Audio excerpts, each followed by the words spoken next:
Buenas tardes. En este video voy a tocar un tema candente en Argentina y en la región, como en Chile, como en Perú. Y es el tema de las constituciones. Y esta presión que hay en Latinoamérica para reformular y cambiar las constituciones, por un lado, que estas presiones están alimentadas, para decirlo en términos sencillos, por la gente progresista de izquierda, mientras que del otro lado, los liberales, que en realidad suelen tener, no todos, pero en gran medida, mucho más de conservadurismo que liberalismo, o sea, podemos decir que son conservadores trasvestidos de liberales, se agarran de los pelos y defienden a ultranza las viejas constituciones liberales que nacieron en la región, puntualmente en el caso de Argentina, en 1853, de la mano de Alberdi, a las sombras y copiando la Constitución de Estados Unidos, nacida en Filadelfia al final del siglo XVIII, aferrándose a ellas como si estas fueran un seguro certero para prevenir el avance del Estado sobre los derechos naturales de los individuos. Cuando Latinoamérica llegó hasta donde llegó con estas constituciones. Entonces vamos a analizar un poco este tema.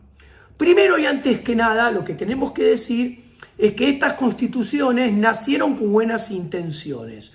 O sea, en Estados Unidos, Jefferson y compañía entendían la dialéctica, el Boca River, para ponerlo en términos futbolísticos, el blanco y negro existente entre Estado versus libertad, poder político versus poder social. ¿Ok? Y parafraseando a Albert Nock, que decía que habiendo Estado, habiendo poder político, habiendo medios políticos, los hombres terminaban no teniendo derechos naturales y solamente teniendo los derechos que la casta política y los burócratas del Estado les terminaban concediendo a duras penas. Los padres fundadores de Estados Unidos, teniendo todo esto en claro, plantearon las constituciones liberales que tenían un propósito final: proteger los derechos naturales de los individuos de el avance violento del Estado, de los burócratas de carne y hueso que utilizan el Estado en su propio beneficio y en contra de los ciudadanos de a pie, de los individuos, del poder social. Entonces, establecieron constituciones cuyo objetivo primordial era limitar al Estado, porque tenían bien en claro que el Estado era violencia física, era invasión, confiscación, la explotación de unos hombres por y para otros. Entonces, con buenas intenciones, escribieron las constituciones liberales para tratar de contener lo máximo posible al Estado, la vejación de los derechos naturales de los individuos, la vejación de la propiedad privada de las personas de bien del sector privado que generan riquezas. ¿Protegerlas de quién? Del avasallamiento y del avance del Estado, de los medios políticos, de los burócratas de carne y hueso. Ahora bien, una cosa son las buenas intenciones y otra cosa son los resultados alcanzados.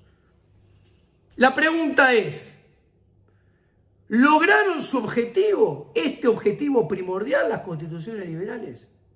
No, todo lo contrario. Nunca en la historia de la humanidad el Estado ha avanzado sistemáticamente, tanto, sostenidamente, en forma tan prolongado, a velocidades crecientes que en los últimos 100 años. Es más, se podría decir que desde que se establecieron con buenas intenciones estas constituciones, el Estado no ha dejado de avanzar. La historia así lo ilustra cuando uno mira los números de gasto público, de cantidad de impuestos, de presión tributaria, del manejo del dinero que se llevó puesto el patrón oro, crearon el dinero fiduciario, crearon el dinero fiat. Cuando uno mira la escalada de endeudamiento, uno se da cuenta que el Estado no paró de crecer. De hecho, cuando ya todas estas constituciones liberales estaban todas operativas en la segunda mitad del siglo XIX, el Estado pesaba 5 o 6% del PBI en promedio. Antes de la Primera Guerra Mundial, el Estado ya se había duplicado, pesaba alrededor de 12% del PBI. Después de la Primera Guerra Mundial, en 1920, ya pesaba 20% del PBI. Y hoy en día, en las economías más desarrolladas, pesa entre 50 y 53% del PBI, y en las economías emergentes ronda, haciendo bien las cuentas, 40% del PBI. En Argentina se aproxima al 50%. Entonces, claramente han fracasado. Ahora, praxeológicamente, este fracaso de las constituciones liberales estaba, hablando mal y pronto, cantado. La praxeología lo anticipaba. ¿Por qué? Porque estas constituciones liberales cometen dos grandes errores garrafales. Primero, le da el monopolio de hacer leyes al Estado. Segundo, le da el monopolio de la seguridad al Estado. O sea, le da el poder monopólico de policía. Si no cumplís las reglas que el mismo Estado monopolísticamente impone, el mismo Estado te va a buscar con la policía y te trae de los pelos.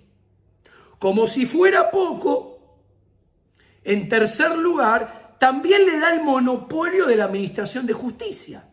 O sea, al mismo Estado, además de darle el poder de hacer las leyes, irte a buscar y traerte de los pelos si no cumplís sus leyes, le da el poder monopólico de castigarte porque no cumpliste sus leyes.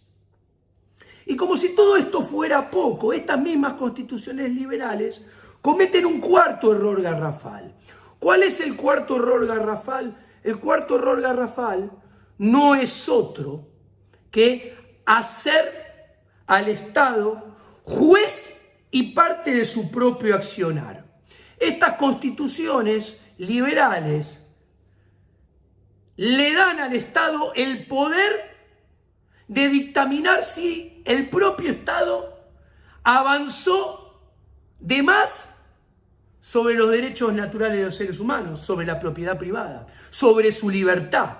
O decir el propio Estado, no, lo que estoy haciendo está en línea con los derechos naturales y no estoy avanzando sobre los derechos naturales de los individuos.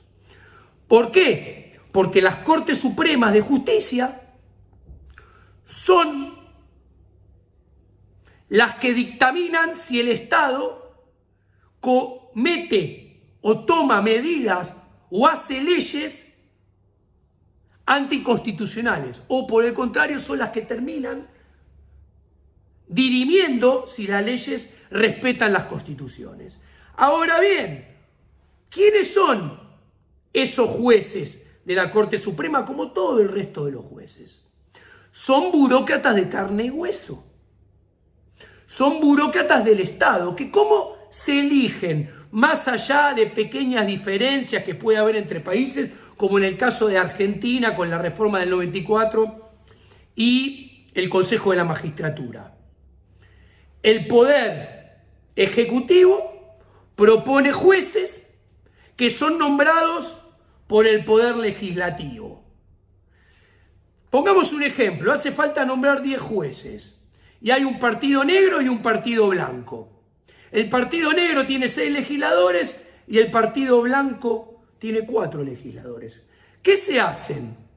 Se juntan los miembros de los dos partidos, se ponen de acuerdo, el partido negro propone 6 abogados relacionados con el partido negro, el partido blanco propone 4 abogados relacionados con el partido blanco y se nombran esos 10 jueces. 6 relacionados con el partido negro, 4 relacionados con el partido blanco. Propuestos por el Poder Ejecutivo, nombrados por el Poder Legislativo, y esos 10 jueces pasan a formar parte del Poder Judicial. Poder Judicial que si hablo de la Suprema Corte de Justicia, es el que tiene que dictaminar si las leyes sancionadas por el Poder Legislativo, que los nombró a ellos, promulgadas por el Poder Ejecutivo, que los propuso a ellos, son constitucionales o inconstitucionales. Como nos damos cuenta, la división de poderes cae en saco roto. Y a esto le podemos agregar que los burócratas de carne y hueso, entre el Poder Ejecutivo y el Poder Legislativo, pasan de un lado a otro sin ningún problema. O sea, pasan de ser diputados a intendentes, de intendentes a senadores, de senadores a gobernadores. Después tal vez son ministros. Después, con suerte, llegan a ser presidente y cuando termina su mandato vuelven como senadores. O sea, la misma división de poderes y los frenos y contrapesos que están implícitos en estas constituciones, en el mejor de los casos son un sueño, en el peor son un relato. Ahora bien, ya entendimos el monopolio que le da al Estado estas constituciones. Ahora, ¿qué implica un monopolio? La microeconomía es muy tajante en este sentido. Los monopolios están condenados a crecer persiguiendo su renta extraordinaria, su beneficio extraordinario. Ahora, ¿cuál es la renta extraordinaria del Estado? ¿Quién es el que detenta todos estos monopolios que expliqué que las constituciones liberales le otorgaron? La renta extraordinaria del Estado es el gasto público. La renta extraordinaria del Estado son la cantidad de impuestos, la presión tributaria, la emisión de moneda fiat sin respaldo que se puede expandir hasta el infinito, la emisión de deuda que tendrán que pagar las generaciones futuras y que financia el sistema financiero y el sistema bancario y moralmente asociado con los burócratas del Estado a través del Banco Central, con una prebenda llamada creación de dinero bancario y ahorro artificial a través del sistema de encaje fraccionario. Entonces, cuando entendemos todo esto y entendemos que un monopolio está condenado a crecer detrás de su renta extraordinaria, y entendemos cuáles son las rentas extraordinarias del monopolio llamado Estado, la conclusión puede ser solamente una, inequívoca. Va a haber un aumento exponencial del gasto público, un aumento exponencial de los impuestos, un aumento exponencial de la presión tributaria, un aumento exponencial de la cantidad de dinero y endeudamiento, porque son las rentas extraordinarias del Estado. Ahora bien, al mismo tiempo, ¿cuándo un monopolio va a crecer en forma más salvaje, más potente y acelerada? cuanto más fuerza y violencia tenga para hacerlo. Y al Estado es el monopolio de la fuerza y de la violencia, que es fuerza y violencia de las cuales detentan el monopolio porque las constituciones liberales se la dieron. En consecuencia, no hay otra conclusión que no va a haber monopolio que crezca más fuertemente que el monopolio del Estado, y que va a ser un crecimiento exponencial del poder político. Y el poder político va a crecer exponencialmente con más gasto público, más impuestos, más presión tributaria, más dinero fiat, más endeudamiento a expensas del poder social. Entonces lo que entendemos acá es que las democracias liberales han creado un monstruo que es el Estado con anabólicos, condenado a crecer en forma exponencial. Y los resultados están a la vista. Y hay que tenerlo bien en claro esto. Las constituciones liberales han creado un monstruo que nos lleva al socialismo por la puerta de atrás. Las constituciones liberales crearon las condiciones iniciales para que se termine dando todo lo opuesto a lo que pretendían, o dicho de otra manera, para que se terminaran dando todo lo que las mismas constituciones liberales querían evitar que se diera, que es un avasallamiento sistemático y creciente de los derechos naturales de los individuos, un deterioro y un avance constante sobre la propiedad privada de los individuos. Y como todo monopolio, fíjense que de la mano de la democracia universal representativa, los monopolios se caracterizan por crecer, crecer, crecer, obtener cada vez más renta extraordinaria y a cambio ofrecer cada vez más caros y peores servicios. Cada vez tenemos más impuestos, más presión tributaria, más endeudamiento, más caro. Y del otro lado tenemos peor servicio, peor seguridad, peor justicia, peor salud, peor educación en los estados socialdemócratas que crearon las constituciones liberales. Dicho esto, teniendo en cuenta todo lo que expliqué, que es una explicación utilitarista, ahora tenemos que virar hacia la explicación más importante. ¿Cuál es? La de la ética y la moral. Las constituciones liberales están totalmente peleadas con la ética de la moral. ¿Por qué? Porque han creado un poder totalmente deshonesto. Es muy sencillo. Nos tenemos que remontar, para que se entienda, al primer caso, Estados Unidos. Estados Unidos, en 1786, en Annapolis, se llama una convención que asisten 5 estados para cambiar la legislación entre los 3 estados miembros.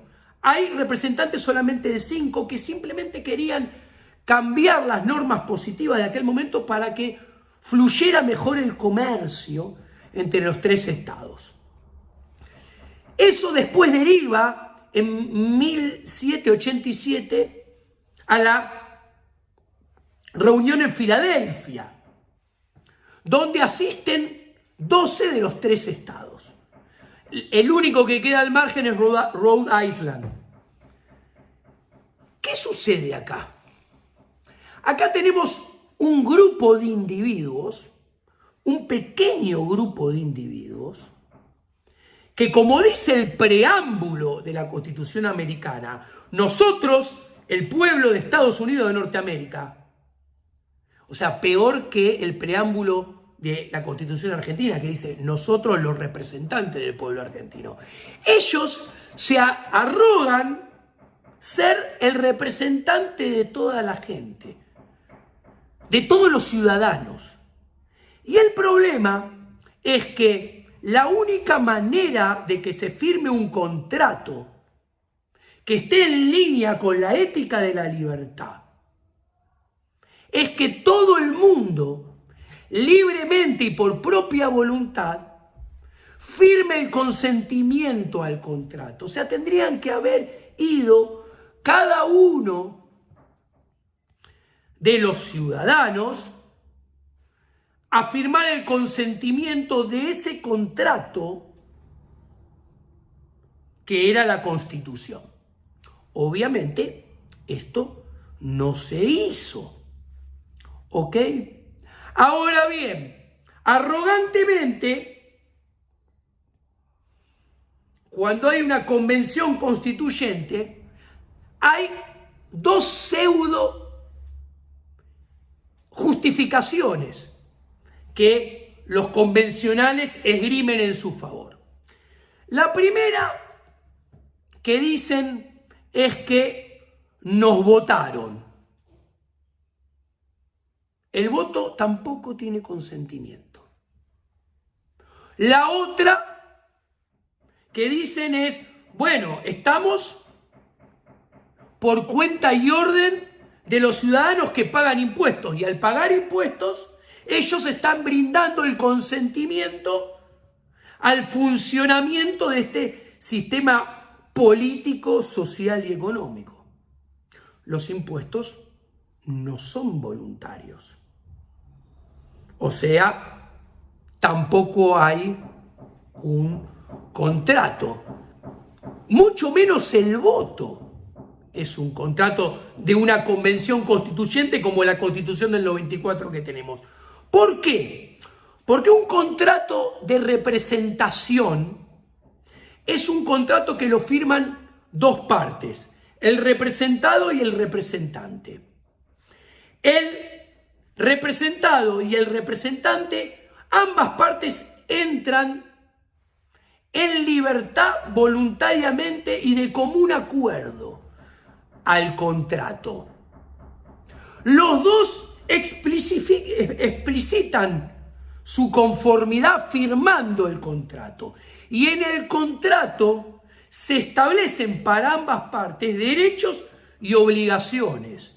Se establecen mecanismos de auditoría para ver si esos derechos y esas obligaciones se cumplen o son cumplidas con conformidad al contrato por ambas partes. Y si después de esa auditoría, de ese mecanismo de monitoreo, alguna de las dos partes llegan a la conclusión que la contraparte no está cumpliendo, valga la redundancia, con su parte, en el contrato hay mecanismos de salida del contrato, donde por incumplimiento de la contraparte, la parte que no está satisfecha rompe el contrato y se retira.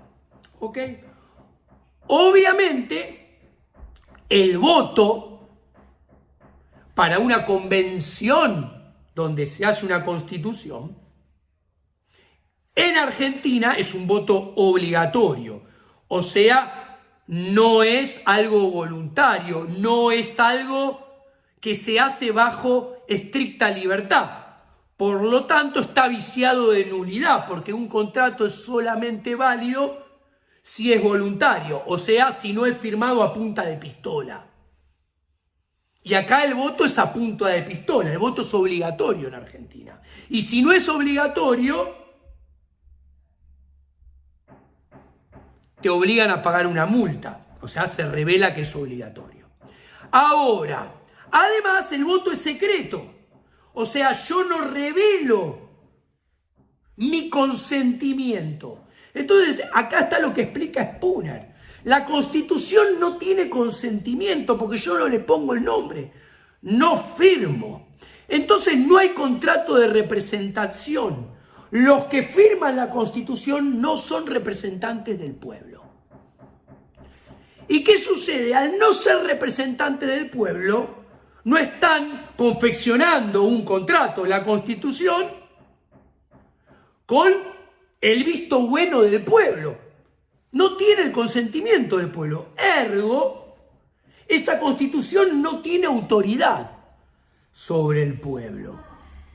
No solamente no tiene autoridad, que no debe ser obedecida por el pueblo, porque algo que no tiene autoridad no tiene que ser obedecida. Más aún, si es algo que está peleado con las más básicas prácticas legales y no hay contrato, es obligación no obedecerlo. No solamente esto, hay otro vicio de nulidad de las constituciones. Las constituciones parecieran ser ad eternum, o sea, se confeccionan, se presentan y las tienen que respetar todas las generaciones. Los firmantes, los hijos de los firmantes, los nietos de los firmantes, los bisnietos, los tataranietos, los tataranietos. Ningún contrato es hereditario. ¿Ok? Entonces, ningún nieto, ningún tataranieto tiene que obedecer lo que firmó su abuelo hace 100 o 150, su tatarabuelo hace 100 o 150 años, suponiendo que el abuelo lo firmó. Pero esos pocos constituyentes que crearon las constituciones, sin contrato de representación, la firmaron solo ellos. Volvamos a los primeros casos. Casi todas esas constituciones nacieron de eventos revolucionarios, donde gran parte de los firmantes terminaron erigiéndose con el poder después de haber actuado como, entre comillas, vándalos. O sea, por fuera de las normas positivas de aquel momento, por fuera de las normas positivas del sistema que querían cambiar, por abajo del sistema, por fuera del sistema, contra las normas del sistema, actuaron para esa legislación vigente del sistema del momento como malhechores, se hicieron del poder por la fuerza, rompiendo las instituciones vigentes de aquel momento, e erigieron un nuevo sistema. Y ellos arrogantemente se autoedificaron como los dueños de lo que está bien, como los protectores de lo que estaba mal, firmando ellos un papel en nombre de todo el mundo de aquel momento y a las espaldas de todo el mundo de aquel momento. Imagínense que en Estados Unidos de aquel momento, a todas las mujeres, a todos los negros y a todas las personas, si no me falla la memoria, menores de 30 años no eran ciudadanos. ¿Y cuántos estaban al tanto de ese documento? Entonces, en definitiva, para resumir, estamos en el siglo XXI. Estas constituciones datan, la primera de finales del siglo XVIII.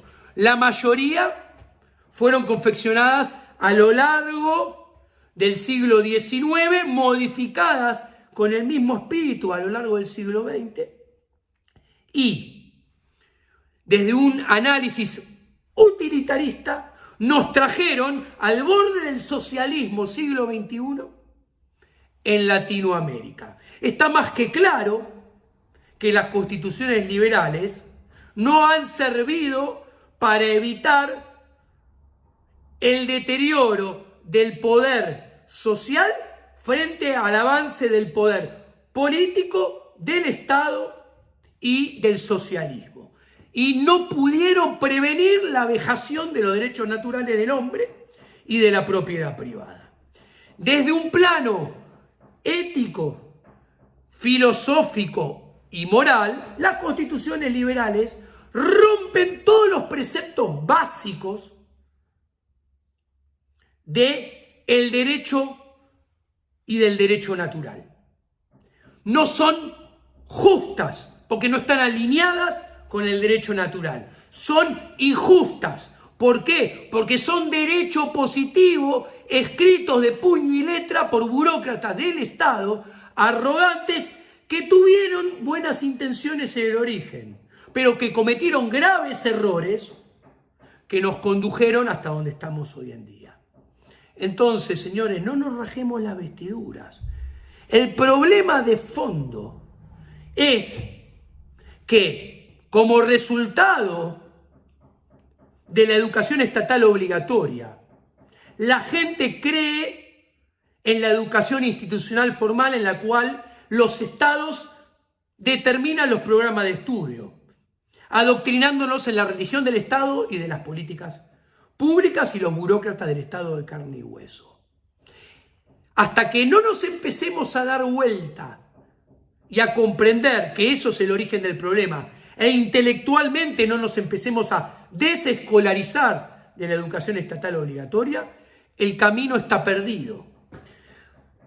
El segundo mantra que nos venden, la democracia, hasta que no nos demos cuenta que la democracia nos lleva al socialismo por la puerta de atrás y que la democracia es la dictadura de la mayoría y se termina convirtiendo en una dictadura parlamentaria en la cual no hay división de poderes, en la cual no hay frenos y contrapesos y en la cual el Estado está condenado a crecer a nuestras expensas, llevándonos al socialismo, repito, por la puerta de atrás, vamos a estar cada vez peor. Es sencillo.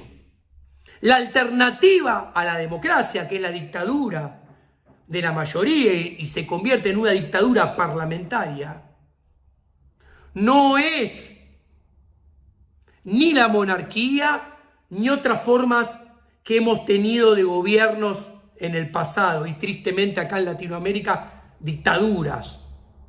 No.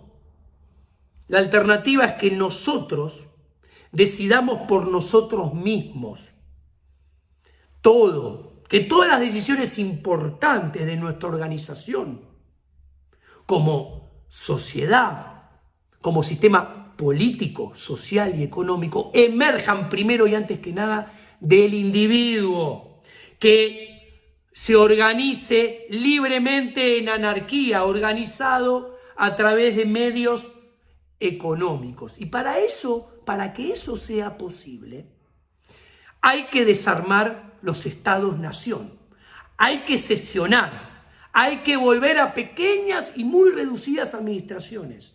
No tiene que haber 200 estados en el mundo, 200 estados-países en el mundo, tiene que haber 200.000.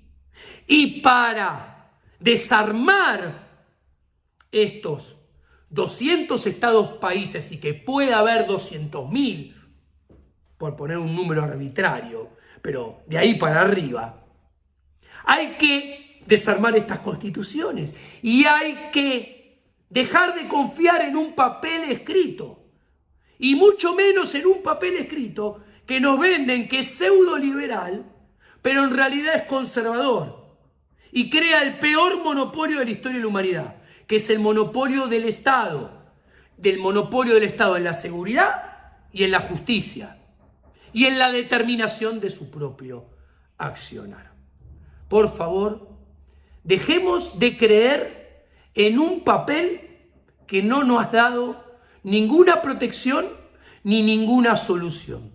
Todo lo contrario, las constituciones liberales han sido uno de los principales andamiajes sobre los cuales el poder político construyó su sistemático, avasallante y exponencial avance sobre el poder social, los derechos naturales y la propiedad privada de los individuos. Muchas gracias.